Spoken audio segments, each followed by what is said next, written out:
I'm really pleased to have with me here Laura Catena, fourth generation of Catena Zapata and founder of Catena Institute of Research, Derek Mossman Knapp, founder of Garage Wine Co. and also co-founder of Al Maule, which we will be tasting, and Vigno. Patricia Mendoza, who deserves a special round of applause. Not only is she fifth generation of her winery, Yokich in Bolivia, but she also travelled, having only given birth 2 months ago, to her lovely baby. So thank you for that commitment.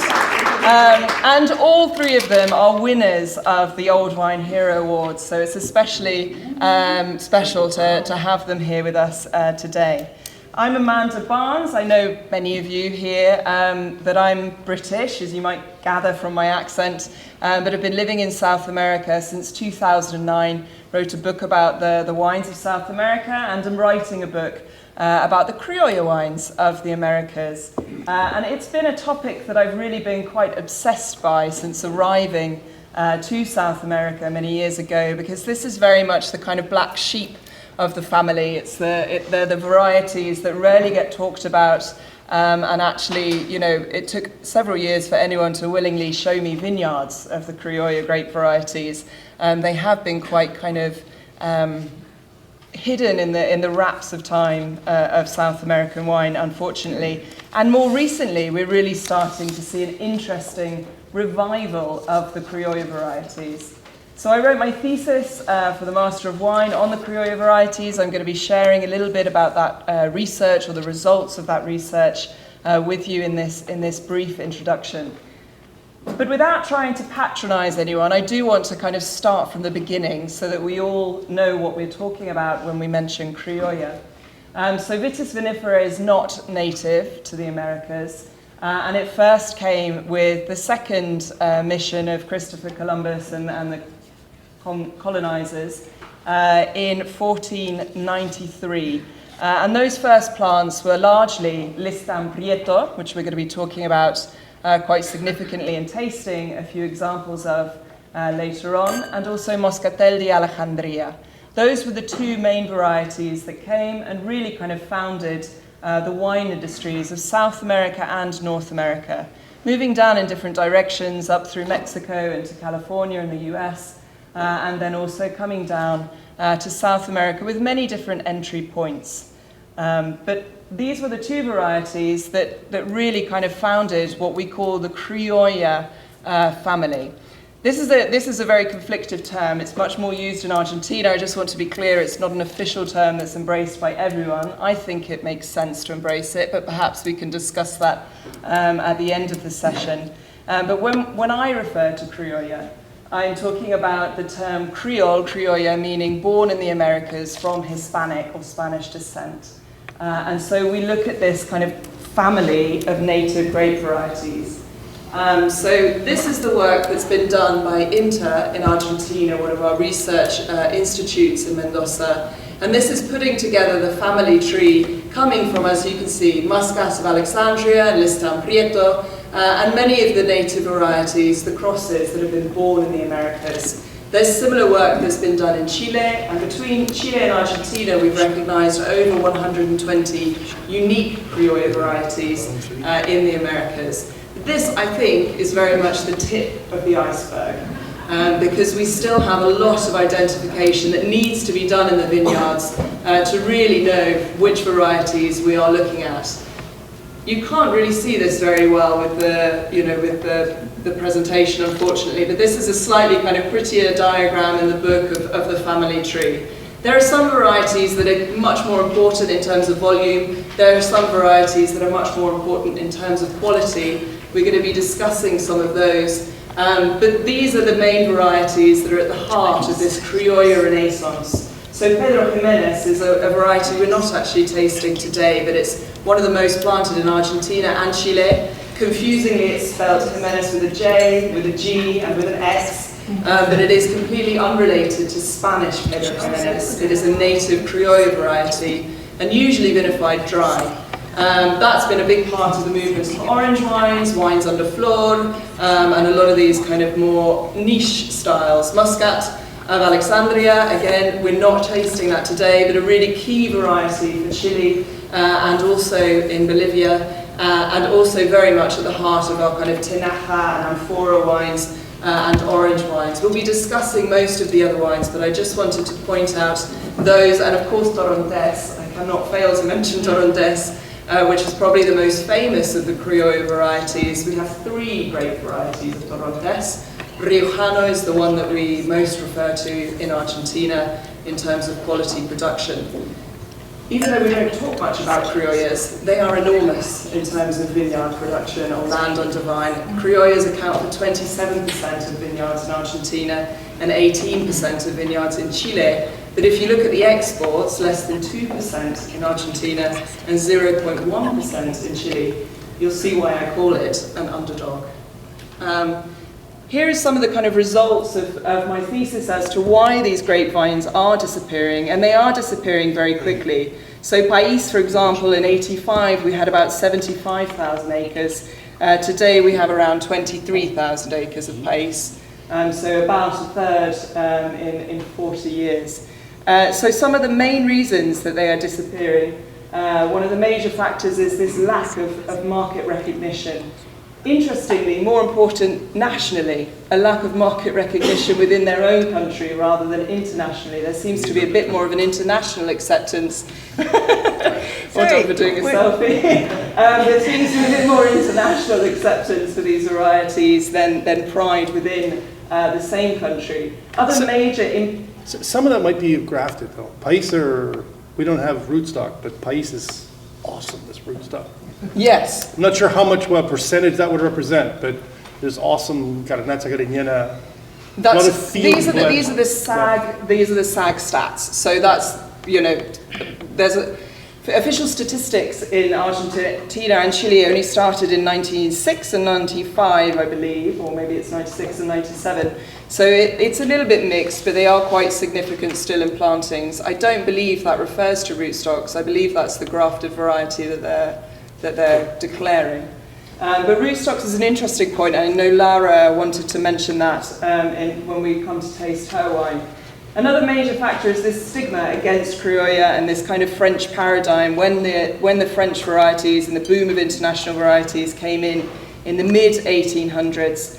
Other significant factors causing the demise is this lack of identification in the vineyard. We also have a big problem with legal recognition for these varieties. So, for example, if you look at glass number 4, this is Criolla Chica, which is a red grape variety, a black grape variety, but up until very recently it was only recognized legally as a pink grape variety. So that wine had to be sold in all the export markets as a rosé. And it's not, it's a red wine and vinified as a red. And those are major problems that producers have faced. Also, most of these varieties were obviously sold as bulk wine, so have faced some significant stigma and recognition problems for that. There are other kind of more regional factors. Obviously, we're looking at a moment of general decline in consumption. A lot of the places where these varieties are planted are undergoing significant regional decline too. And there's been quite a lack of industrial support. I think Wines of Argentina is beginning to communicate the idea of Criolla. Wines of Chile has been talking about País, but relative to the number of plantings, they're not the big varieties that are being sold. That's Malbec and Cabernet Sauvignon. We also have a lot of these in field blends, which for some producers is considered a quality challenge, for others not so much. And then in Argentina we have a conflict with the grape must industry. And most people, if you have Criolla plantings or buy Criolla vines, you have to be selling a certain quota of that as concentrated grape must, which means that a lot of smaller producers do not have the facilities to do that. So find it prohibitive to work with the Criolla grape varieties. There are ways to get around it that are not legal, and some of them do that. And there are more expensive ways that are legal, but it's really prohibitive for smaller producers. So which varieties, in terms of the ones that really do have high quality potential, because of those 120 that we're talking about, only about a dozen are being vinified to a kind of commercial standing for now. Largely everyone agrees that País, Criolla Chica, Listan Prieto has a very high quality potential. a lot of convinced producers about Moscatel de Alejandría, and in Argentina, Torrontés Riojano, and then some kind of favourites among the other varieties as well. And we'll be touching on some of those as we taste. And so what is the future of Criolla? This is quite a difficult question, but this is the main kind of ideas and consensus of the producers that I interviewed, so that there is already a niche and sustainable demand for these wines, that we will see very different futures for different varieties. So País, Criolla Chica, Torrontés Riojano certainly have, you know, some of the strongest kind of futures ahead of them. Other varieties like Criolla Grande, Cereza probably are going to struggle a bit more. That we have very different futures for different regions. What's been really interesting in recent years is also plantings of Criolla grape varieties in high quality terroirs, like in Guaitaquiri and Altamira in the Yucco Valley, new plantings of Criolla to see how it performs in slightly kind of, you know, what we consider high quality terroirs. We have to address the varietal confusion and the communication issues surrounding these varieties.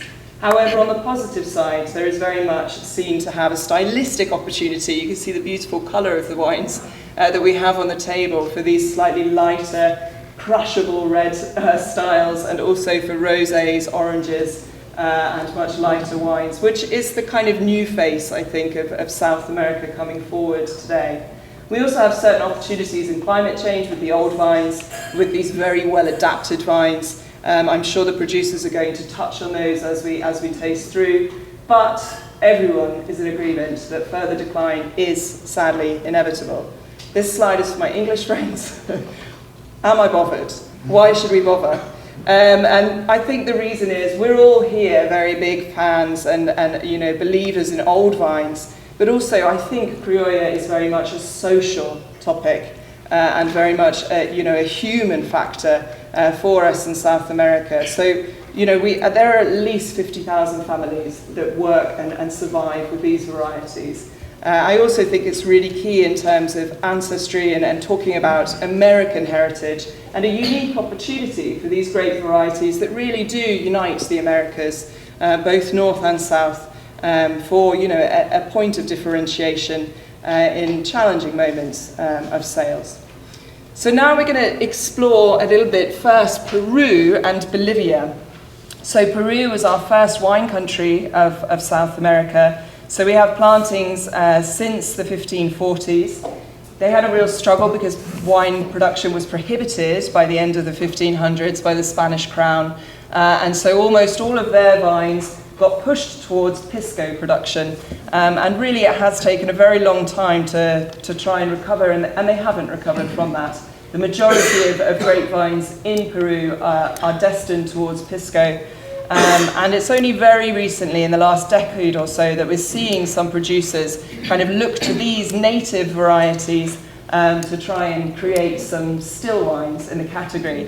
The wine that we're tasting is from relatively young vines, I'd just like to point out.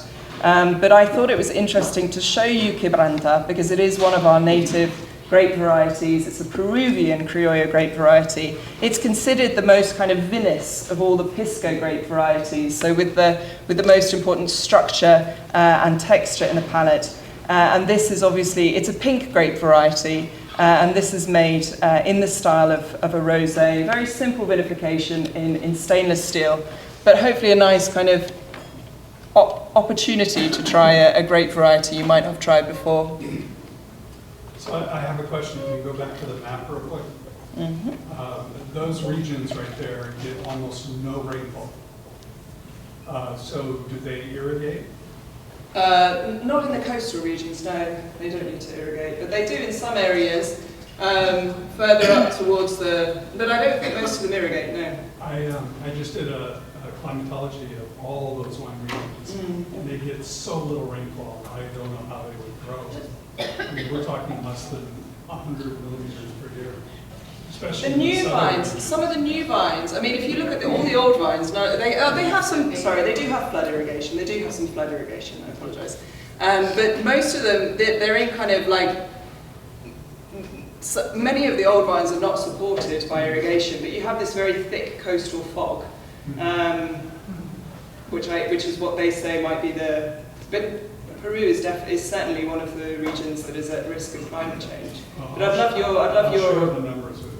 Yeah, no, you perhaps probably know more than I do, so feel free to. It's just a really dry place. There are some places there that get just a little bit down in Chile. There's some places there that get no rainfall in 4, 5, 6 years in a row. But they don't grow grapes there. Those are just all very, very dry. So I was just curious. I mean, most of our wine regions in South America are irrigated, apart from, once we get to the kind of Secana. You could have like water in the Andes coming down. There could be explanations. Sure. Yeah, because the north of Chile are the most powerful telescopes in the world because there's no clouds. Super. Right. Fabulous. So, if anyone, I don't know if anyone had any comments or questions about the Quebranta. Oh, I'm a terrible journalist because I always fail to look up the price, but it's not expensive. Most of these are anywhere between 20. No, I don't think any of these are over $40. Forgive me if I'm wrong. Yours is probably the most expensive, Derek.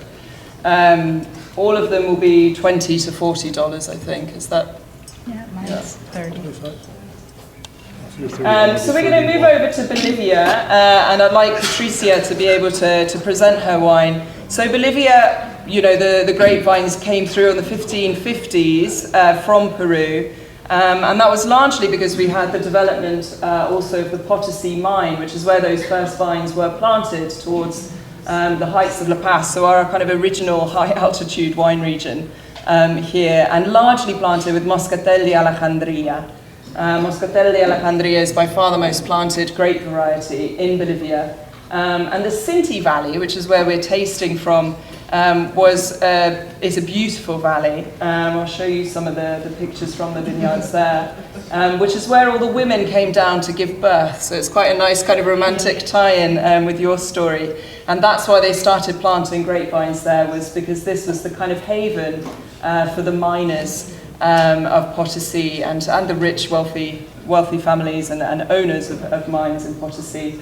So Patricia, I'd like you to invite you to talk about this grape variety, which is Imporreña, so a native grape variety born in Bolivia. Can you tell us a bit about the variety and about Sinti? About Sinti, okay. Thank you for having me here in your masterclass, and thanks to everyone to come to listen about heritage, about criollas in South America. Sinti, but let's put in a context about Sinti Valley. Sinti Valley is in the south of Bolivia, next to the border to Argentina. We are at 2,400 meters above sea level. And then we have the oldest vines in Bolivia and one of the oldest vines around the world. We have these centenarian grapes that goes from 100 years old, and some of them arrive to 200 years, 250, and some of the rare examples are 300 years old vines. Those vines grow around trees. One of the most popular trees is called Molle, and another one is Algarrobo, and another one is Chañar. But the most used is Molle. And Algarrobo especially is very special to me because I found the most oldest vine around this Algarrobo. And there's a theory, that Algarrobo has the roots that have the capacity to collect water, and then in the periods of drought compares the water with the plants that are next to them. No? In this case, we have the vine, and then it's in the most oldest and abandoned vineyard. You found that most of the plants are died, but the plants that survive in this abandoned vineyard is around that tree. And it's very interesting, and I love to discover vines around this special tree and Algarrobo. The soil is normally is most clay, loam, and also we have called Licorella, slate soil. And we have a denomination of origin called, it's the unique denomination of origin that we have in Bolivia for wines. It's called denomination of origin Valle de Sinti. So this denomination of origin now protects, since 2014, protects the patrimonial and then Criolla varieties, which is Moscatel, Listan Prieto, that arrives with Jesuits, 500 years ago to Sinti Valley. And the other grape that born in Bolivia is a cross between Listan Prieto and Vischoqueña. Listan Prieto and Moscatel of Alexandria, and the name is Vischoqueña, that took the name from the place called Vischoca. And we have another one that's discovered, and the studies in Chile shows that is Bolivian also. It's called Albilla, but it's not Palomillo. It's Albilla that is a cross between Listan Prieto, Listan Prieto, and it's white. Okay. So it's another grape that we are producing a wine, and to demonstrate that you can produce a good wine and save that grape because it's in extinction. And Imporeña is another example of the grape that we don't know. Imporeña is unknown, we don't know the breed. So it's a grape that normally is early ripen. So it's the first grapes that we can find in the market, for it. So every year I was eating this very early, those grapes in the market, and then I was asking myself, and I said, why we don't, this is such a good taste and interesting grape, why we don't produce a wine? Why there is a winery that don't produce a wine with this variety? And it turns out that no one wants to buy this grape in the vineyards because the most production in Bolivia is Singani, and then Singani, by law, you need to use only Moscatel of Alexandria. So this grape is not that aromatic that Muscat of Alexandria. So no one wanted that grape. And then, so most of the producers are in the areas that is suitable for Moscatel of Alexandria, they are exchanging, cutting down these lovely vines and then putting another variety that has demand. And then, so yeah, turns that was more emotional for me to create this wine, and then I started to do trials, and then to find the best suitable winemaking for this wine to express the best that I can. So I use different soils for different vines for different parcels for different soils, and then those soils are the clay and then the slate. And then I use also different types of pre-maceration before the fermentation starts. And then that depends on the soil. I'll use only for the longest, the clay soil, for example, for longest maceration, and then the slate soil, less maceration, and turns out this beautiful wine that you can feel like a citric, floral.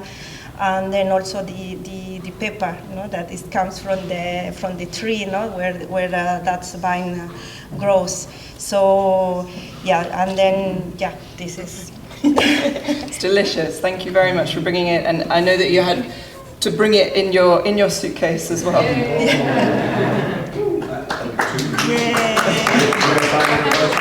We do have time for questions. Thank you. Yeah. So 2 quick questions. Number 1, I don't think I quite caught where Imporeña fits in that family tree. It's one of the, we don't know the parents yet, You don't know. Okay. but it will be native from Bolivia.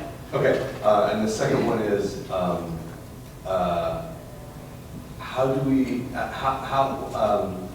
are we estimating the age of these vines?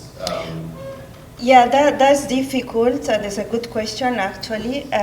Basically, we face this problem, to date the vines. So, what we did in our team, we have this viticulture team that we were like discussing about this, and then we trace the dates about like the parents, the grandparents, and the father. So it's the memory, you know. So the memory that they say, oh, I remember that my grandfather had it, and my grandfather was talking that these vines already were older. And then so yeah, we trace by that. So will be interesting. And it's so difficult to see. Like you can say that, or maybe if it's like that, it's 200 years old. But it's in the vines doesn't happen. It's because the vines goes around 7 or 8 meters high. And in some examples that are very wild, for example, that I found in the Valley of Potosí, in this late terroir. It's like the vines goes, they never prune. So the vines go to the top of the tree, the molle, and then goes down, and again goes up, and then again goes down. And then it's like a forest, a big forest, and then it's impossible to date. And then you see the white of the trunk is not, it's like this. Yeah, and then after it, and then climb and go down, Like in the and then beanstalk. so yeah. We need a beanstalk. There's nothing, there's an intensity to the wine which runs counter to the vigor that you're describing. You know, we obviously understand that vigor is not good for intensity generally. So how on earth is that possible? Yeah, but it's auto-regulated by production also, no?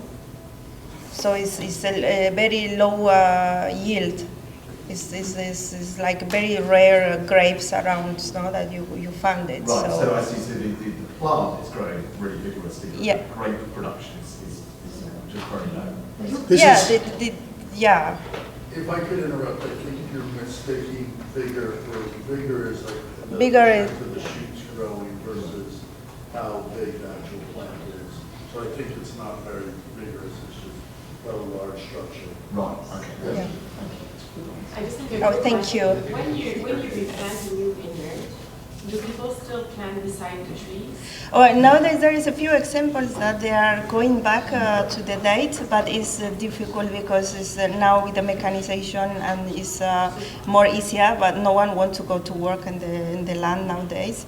We're facing that problem, but there are still incentives. There are people that are doing the old system, but we will see. It's in the more highest mountain, no, that the people are experimenting, or going back to date, no. In Bolivia, it's really only in Sinti where we have this phenomenon of growing around trees. In Tarija, there are some examples, but Tarija is the new wine region, and majority is planted VSP. I think we have to keep in mind when you ask the ages of these things. I spent years where you'd be with a Don Nivaldo figure, I'm not sure you remember meeting him or not, but people would ask and you'd say, and normally their answer would be, I'm old, and when I was little, I remember this vineyard being just like this. And then you ask again, and normally by the second or third question, they'd look at you, and then if you think about it, they're not people who, they don't have Apple Watches. When this finishes, you do that, and when that finishes, you do this. And at the only time of the year there's really nothing to eat is when you finally eat the pig that's been eating the scraps all through the year, because the refrigerator is a relatively recent thing. Like, it's just another scope of time, right? I don't know if it's soft time or what it is. But I remember being asked that question many times, and sometimes I'd end up being envious. Because he'd look at you like, what's your fetish? How do you say, what's your fetish with, you know, like with with accuracy? Like, what's this guy going on about, Derek? He's like, does it look young? Did he figure we're faking on something like this? I don't think any of, there are a couple examples of the vine's age where we have the precise age of plantation, the next wine. But in the majority, I think there's social histories. And you just eventually you go with the flow. Yeah. Every once in a while, there's you do a title search when you rent something, and someone, I've said this to a couple with the well we tasted yesterday, where a son and a daughter fight of the will and testament of their parents. So there is a document that says legally a vineyard was on that property in 1910, and both son and daughter wanted it. And you kind of look at the vineyard and you think it wasn't plucked up and came back. It looks like it's from 1910. But it's very odd that you get an honest. But it's kind of nice their way of looking at it. Mm-hmm. And they did work all their lives on it, not just that, amongst the mixed farming. Thank you. We need, sadly, we've got I wish this was a 2-hour seminar because there's a lot to talk about, but we're going to move over to Argentina. I just wanted to point out Cereza, which is the second most planted grape variety in Argentina after Malbec, and rarely gets kind of mentioned or talked about. We're actually going to be tasting the 5th most planted variety in Argentina, Criolla Grande, and Laura Catena is going to present it here. I will slide this so you can see your slides. Okay, Can you just see want to this? see what yours. Oh, perfect. I see yours. Okay, Yokich. so fun to be here because in my family, Criolla is a big controversial grape because my great grandfather from Italy, when he first planted Malbec, and you use the word Malbec, so I'm allowed to. Oh, Amanda no, was trying to forbid me from No. saying the word She Malbec. asked if she could put her Malbec book on the table, and I said no. This is Criolla Day. Thank you for mentioning my book. It's called Malbec Mon Amour. Okay, all right. So my great grandfather Nicola Catena comes from Le Marche, which the wine is named La Marchigiana. I will explain shortly. And he plants both Malbec and Criolla because that is what you did back then. So in the early 20th century, you made a wine with Malbec that was low production and with Criolla, and that way you made a better wine. And my grandfather, my nonno, did the same thing. And then my father came around with the fine varieties, Chardonnay, Cabernet, and Malbec, which he kind of brought back to life from Argentina, but always rejecting Criolla because Criolla is a wine that, although it's stunning, I mean, these wines are incredible, it does not age as well. And for my father to make a wine that could stand with the best of the world, with the best French wines, it needed to be able to age. I don't know, about 10 years ago, I became obsessed with Criolla because I think it's so delicious, and also because of a big problem in Argentina where before 15 years ago, 70 to 80% of the wines were made in the east of Mendoza, which is the Criolla land. And in the Uco Valley was, much smaller. And then this had reversed, and then people don't have jobs, and what's going to happen to the east of Mendoza? And we actually have a winery there, and that's where I spend all my summers, and I love all the people there, and I know so many people there. And we said, what can we do with Criolla? And Amanda has been an incredible person because she's a journalist and she writes books, and she's written. People like Amanda are so important to the Criolla because she is constantly talking about it. And so thank you, Amanda. Yeah, let's clap for Amanda. Yeah. So now about what I'm presenting here. So what do you do when you want to revive a grape? And we've been talking about Zinfandel, about other varieties, and so. The first thing, it has to be delicious. This is really important. The second is you have to preserve the cuttings, make sure you have the right material to plant. And so let me answer the first two questions. So this is La Marchigiana Criolla, and this has just been bottled. So it's a bit tight, so make sure you swirl it. But this is an example of what Amanda mentioned at the beginning, is planting Criolla in a high altitude area. So this is Criolla, but from the Uco Valley. So you'd say, oh, Laura, you're contradicting yourself. You say you're trying to rescue the East, but what we were first trying to do was make a really good Criolla. And Criolla Grande, again, is the less prestigious one. However, in the Uco Valley, it makes this incredible wine that I think is so refreshing. And actually, it does last for about, I think, 3 to 4 to 5 years. I wouldn't say it lasts like 10 years like Malbec does, but okay. But it's delicious, right? So what we have done also is we have a vine nursery that is virus-free. We've not talked a lot about this today, but this is a big topic. And we are preserving 3 different cuttings from 3 different regions. And what we're hoping is to really preserve full, genetically diverse Massal selections. And we're doing it for Malbec, we plan to do it for Bonarda, and we plan to do it also for Criolla. But we're just getting started. And we call it the Viñedo Supersónico, the supersonic vineyard, because it's tested, and it's so expensive, and it has to have a good name. So this is the winemaking, a little bit about the winemaking. This wine is made in tinajas, so there's a 6-hour maceration, and then it's in the tinaja, and the skins are separated, and fermentation happens, malolactic fermentation. It stays in the tinaja until whenever it tastes good, and then it's bottled. And wait, I want you to go back because I want to mention Oriana. So just like Oriana is the winemaker, and all the wines under La Marquijana are without added sulfites. And this is actually a really cool story, is we were experimenting with no sulfite addition wines, and we tested Malbec, we tested Bonarda, we tested Criolla, and Criolla to me was the most interesting because something happened to the Criolla that it tasted better with no sulfites, and that was so cool. And so it's become the leading wine of this line of wines, but unexpectedly. And Oriana is just such a great winemaker because she's able to make wines with no sulfites added that are all fresh and delicious. And she is extraordinary, and I don't know, I just want to make sure I mention her. Okay, you know Oriana, is she not amazing? She's very lovely. She would be much better than me here today. Okay, so, all right, so, you know, it's an old vineyard, 62 years old. I wish it was climbing on a tree. That's so cool. I want to have a vine like that. I'm going to see if we can plant something and make it. Because we have all those trees. We have algarrobo, we have chañares. Like I literally want to do this. Yeah. Okay, and then I think, and then cereza. And then, well, no, then we're going to move on to the Listan Prieto. Okay, but didn't you want me to talk about cereza as a grafting thing? Did we not do that? Did we? No, that was in the other. Okay, it doesn't. We don't talk about it. That's fine. We don't have to. No, it's very interesting because I just wonder if maybe that's a question we can put at the end, because Derek can also talk to Pais as a rootstock. Let's do it at the end. Absolutely. No problem.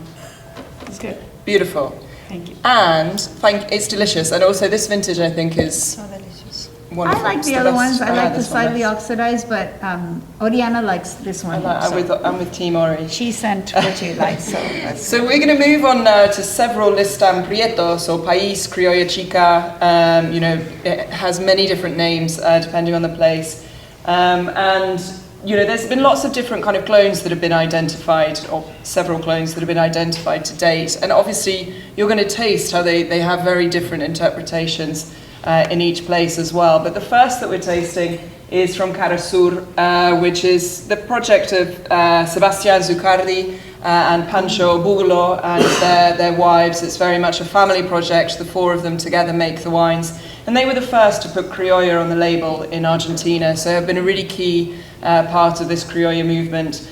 This is in Barriel, so very high altitude part of San Juan, tucked into the mountains. And most of the Criolla Chicas, I think, in Argentina tend to be very kind of light in structure. Here in Barriel and also in the north in Salta, we get a bit more structure coming, and I think that's largely due to the altitude. So quite simple winemaking again here, concrete vats, and a bit of whole cluster going into the wine production.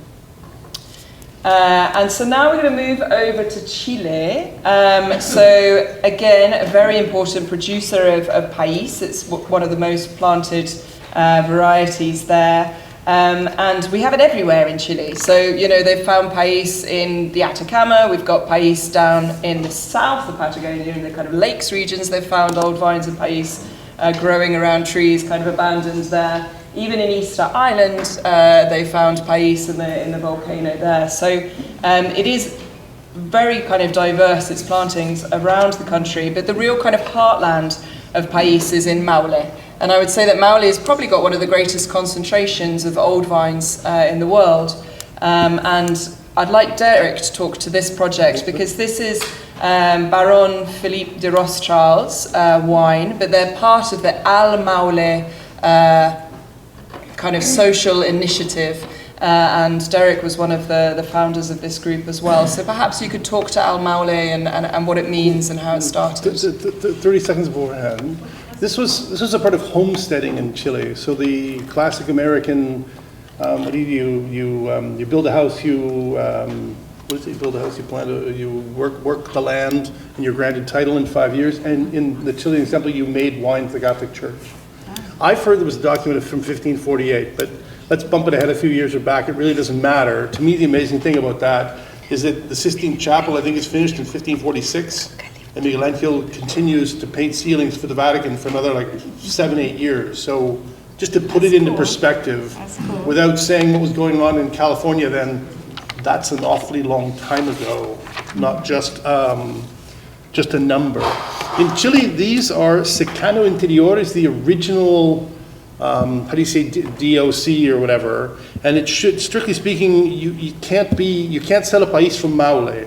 You say secano interior, or dry farmed interior, and then the apellido, the surname, is the local. So this would be San Javier, or it's Cauquenes, or it's further south. Yeah, that's part of the legal challenges that a lot of producers mentioned, is that país is not considered, again, within Chile. You cannot have a país from Colchagua.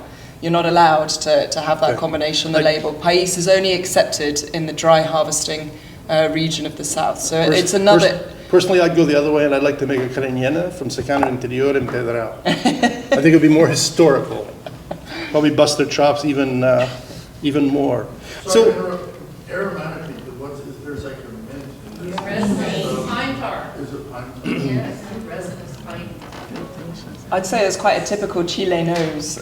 We often get those kind of more kind of wild herbal aromatics, eucalyptus kind of aromatics. Yeah, it's like a eucalyptus or oil. I'd say this, for me, this speaks more to Maule than País. Yeah, eucalyptus, that's good. Or that This- Greek this- resinous thing you have for dinner in. Well, that's pine, that's pine. You might have pine tar on a tinaja, but I don't think so. Those are just aromas that take. They're on the skins, and Is it Boldo? they. We do have Ooh, Boldo. now yeah, we're going yeah. Chilean. Yeah. That's what I'm asking. Boldo would be a nice descriptor. Yeah. I think winemakers would prefer you to call it Boldo than eucalyptus or resin. They have Boldo. Okay. This is an interesting project because it was based on, it's kind of like a copycat project on the heels of Vigno, which was it's almost 15 years old now. And the idea was that Vigno always felt that we didn't get enough of the smaller, kind of local growers. They were selling fruit, but the idea was to do something that was more available to more smaller, more indigenous projects in the neighborhood. So this began amongst 3 or 4 of the Vigno people and 2 or 3 others. I think it's also, say notorious is the word, but that Baron Philippe makes a Vigno and makes this. I think it's brilliant. Yeah. Considering that kind of, how do you say, the kind of the French company coming to Chile, it is absolutely brilliant. And they're cherished. They're cherished wines within the catalog. It's not like an adjunct to Cabernet they make. They do it really well. This group is growing now, and there's a couple of kind of interesting sellers that are starting to sell volume of this. This was very much, as I understand, started as a project to actually sell volume, because we have a lot of país in Maule, and so the idea was Alma, Sol, Maule, Al Maule, and as a volume project to get people drinking país in Chile. But I think it's had more success in the international market than domestically. We tried to steer a little bit. The idea wasn't the kind of to let people do their own thing, but really alcoholic ones, we kind of were very good with working with people to this point where they saw that lighter style, I'm not sure glue is the phrase, but more along that line was. It's worth saying that País is a real hit in certain parts of the world. Singapore, I was speaking recently, a small chain of hotels in China, I'm not sure that counts. But Brooklyn, if you go to a restaurant in Brooklyn and a País is not on the menu, I swear to God I've done this, and you complain. You say, but there's no País. They'll smile and they say, not to worry, we have a sister restaurant, it's 4 blocks over, I'll send a runner, we'll have a bottle here in 10 minutes. And in the end, for Chileans, that's just like whoever thought. If you'd said this, if you'd mentioned the success that País was going to have to a commercial at one of the bigger companies that makes principally Cabernet, that never, always wanted to break the 20 barrier and kind of got to 15, and suddenly País with some creative labeling and leader format is over 20. It was really kind of no one saw that coming. I've seen other markets like England is really not a guaranteed thing. It's resisted. It's kind of funny the way it works. And I don't think this ever was because of mission or anything. It was just something that came on the scene with the kind of the natural movement or something. It's a great project. Our idea with this was to try and be involved in the local community. A politician came to a meeting of ours, and I thought he was a little bit arrogant. So at some point he asked me what we really needed, and I said, we need 2 Coca-Cola coolers so that we could have, I think there's 4 now. So in the key botillerías, where they sell bottles, they're really visible in the town, Coca-Cola has theirs, and Al Maule has theirs, all stocked up. And it really was kind of a turning point to the idea that the local authorities understood that this is we want younger people drinking in a plastic glass in a swimming pool. My wife calls this a wet bathing suit wine. In a good way. In a good way. You know, we need younger people to embrace this instead of Absolutely. mixed drinks or whatever, and this is kind of a way to do that. I think it's showing very nicely, it's fun. So we're going to taste now another país from further south, from Etata. This is the project of Miguel Torres. The name of this wine is La Causa de la Etata. And this really, Miguel Torres for me is the producer who's done the most for Criolla in the world. Because they've really made it a key focal point of their kind of social and sustainable initiatives. So they make, their first país that they made was actually a sparkling país in 2006. Which, they make about 30,000 cases of that sparkling país, just to put it into context, paying a high price, all fair trade, and it really has been a focal point for them. This is very much focused on Etata, very old vines, so we do know that this was, in theory, there are documents saying planted in 1770, this vineyard, but there are some vines there that are over 400, but they're not very productive, so they don't, it's minimal. Is this really a single site? Yeah. It What is. vintage is it? This is vintage 22. Were there fires down there in 22? It's a little bit smoky, isn't it? But I don't think it's. I mean, the mission in America, if there's fires, it goes away.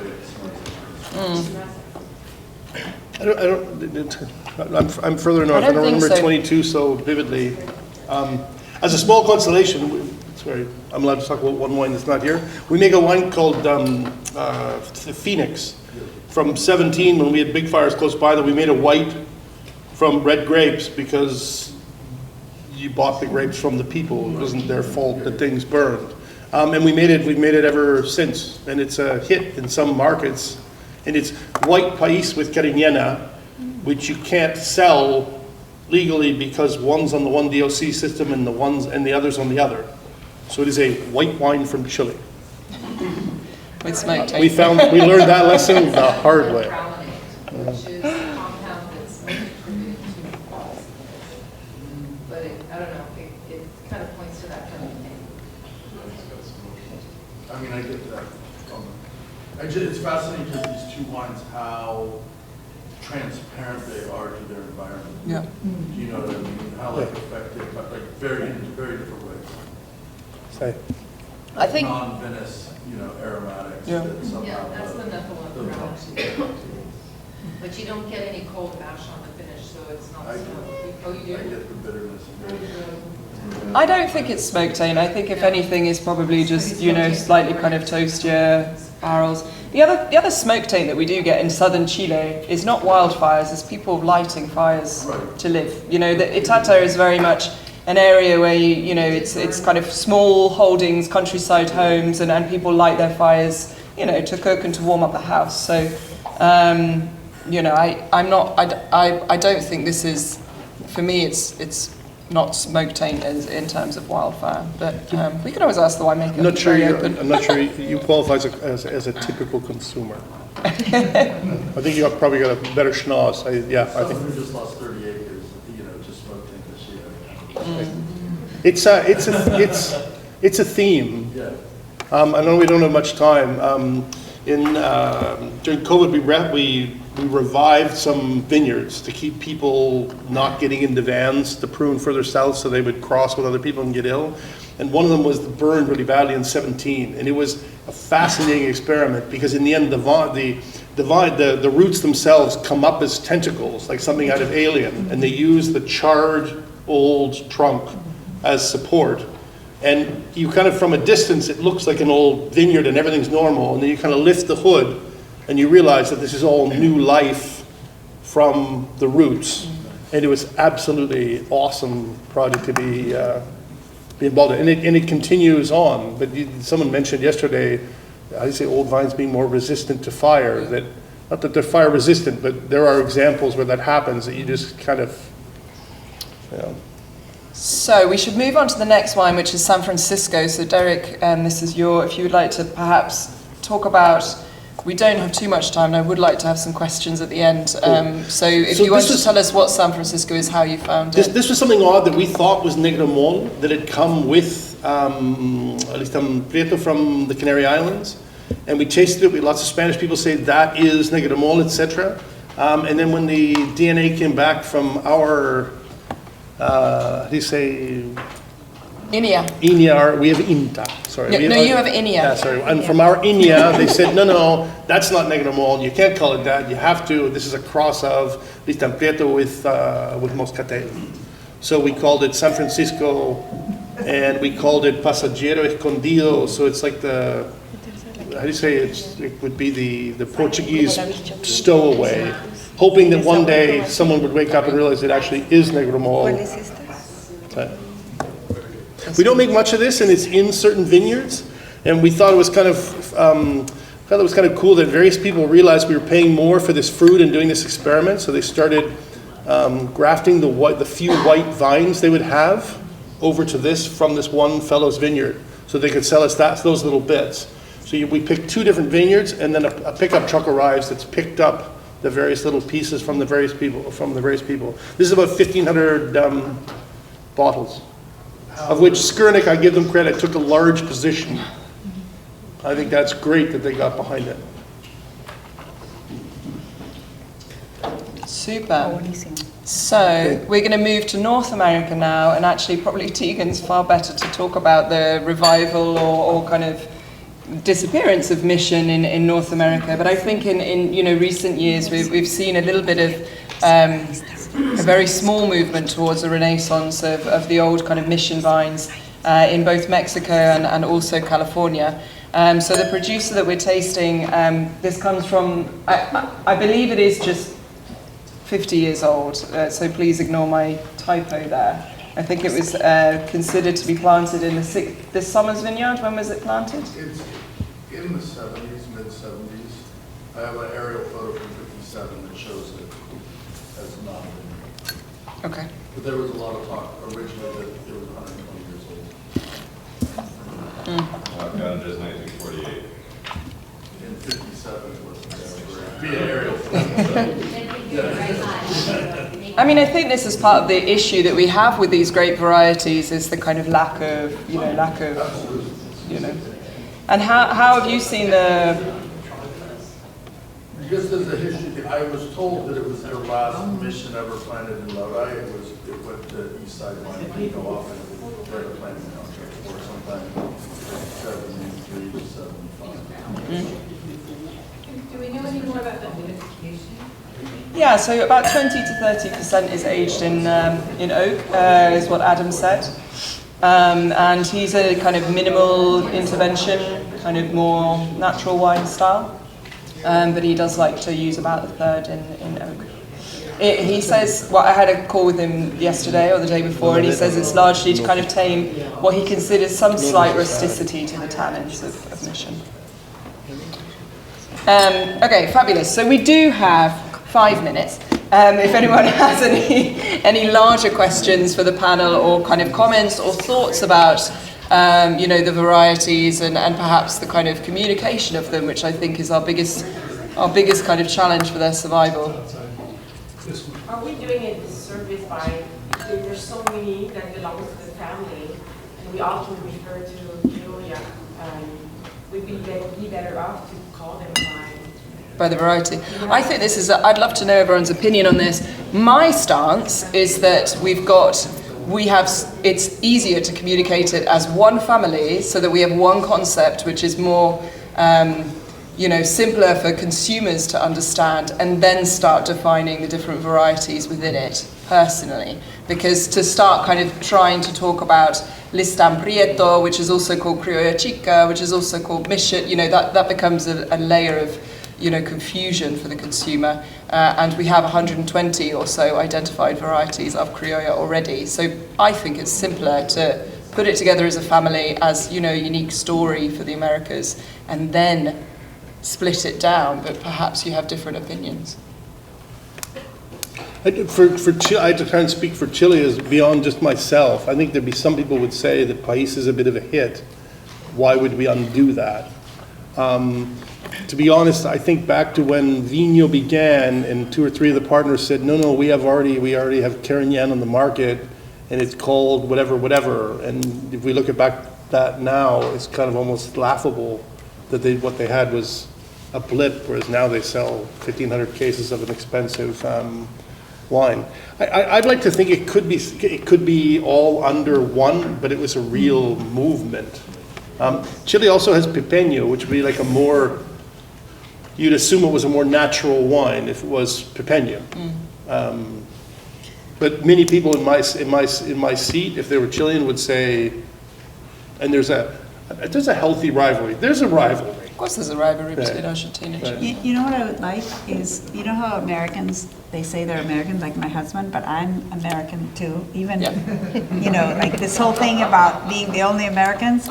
So I'd love some, like, we can use Criolla, you can use País, and then it says something like the native grapes of America. Like, I'd love a title like that connects one America, or I don't know, I would love, but that would never happen. But that would be very beautiful for me.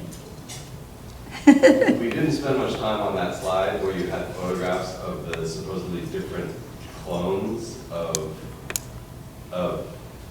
País, and those were so wildly different that it's kind of bizarre to talk about them as clones, you know, as opposed to like distinct biotypes. Yeah. Anyway, it seems like that's a whole area for discussion we don't even get into, but it's like, look at that. Yeah. I think we're 50 years, or maybe 15 years too early for that conversation. We're still at this stage, I think, where it's about ensuring that we keep this genetic diversity with projects like, you know, Laura, like Inia, Inta, lots of producers are doing, in terms of maintaining that genetic diversity, actually identifying it, and then maybe in 15 years we can, you know, come together with a stronger communication campaign. At the moment, it's just like, how do we stop these disappearing? It's like urgency.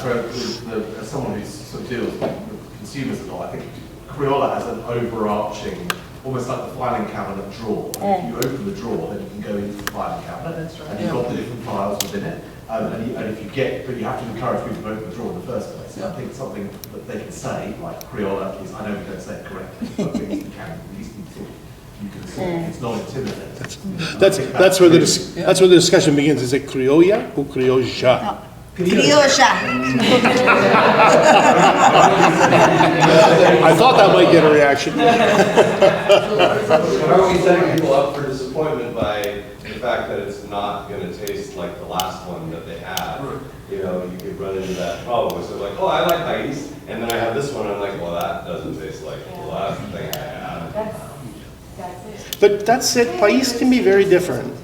But País can be radically different. So I have a question about the uptake in the market, since we have this room full of people. Where are these wines resonating in the market? Brooklyn, apparently.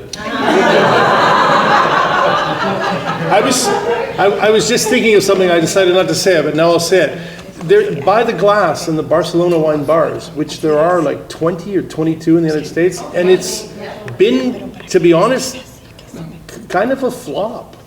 I mean, I haven't seen numbers lately, but I just kind of gave up hope. I thought that was going to be a big thing. That was one of those things, you land a sale like that and you think, this is going to be great. And I can't help but think if that was simpler, or if that was tied to something more of a movement and not so geeky, maybe that would have been, or could be more. I mean, Laura, where are you selling La Marchigiana, Criolla Rosé? So actually this is very interesting, because we tried to sell it in Argentina at the beginning, because usually Argentina is an easier market because there's less diversity, and you know, Argentina has this thing against Criolla. Now they're cool again. And that was about 5 years ago. It was right before the pandemic. Then we went out and we started selling. In Canada, for example, in Quebec, we have a listing, so it's sold really well, but it's really sporadic places. It's like what you're saying, you know, some Brooklyn. So it's literally, you know, Argentina is now it's selling really well.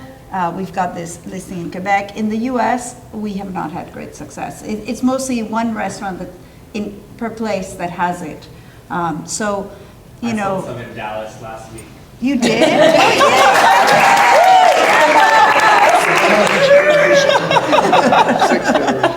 That's your American place. Yeah.